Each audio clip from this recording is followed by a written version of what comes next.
Tuwing lalabas ang pamilyang ito, mahigpit nilang itinatali ang lubid sa kanilang katawan. Wasak na ang mundo, at puno ng nilalang sa gubat na kayang manipulahin ang isip. Kapag natanggal ang lubid, tiyak ang kamatayan. Isang umaga, naghanda ang pamilya kasama ang kanilang aso para humanap ng pagkain. Nakataling mabuti ang kanilang lubid sa bahay, na ayon sa alamat, ay tanging ligtas na lugar mula sa mga demonyo. Papalapit na ang taglamig, kaya kakaunti na lang ang pagkain, pati palaka ay itinuturing ng delikadesa. Umakyat si Nolan sa puno ngunit wala ng itlog sa pugad, ninakaw na ng ahas. Napansin niya ang isang bughaw na itlog sa lupa.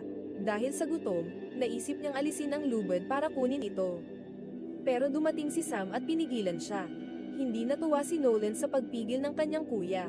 Biglang napinsala ang bukong-bukong ni Sam, at mas masama, nawala ang lubid sa kanya. Dahil sa takot, tinanggal ni Nolan ang sarili niyang lubid para tulungan si Sam, kasabay ng pagdating ng kanilang ina.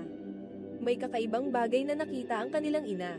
Sa bahay, natakot ito kaya itinali niya ng mahigpit ang mga bata sa isang kahoy at pinilit silang bigkasin ng isang dasal pang exorcism, isang ritual para matiyak na hindi sila sinapian ng nilalang sa labas.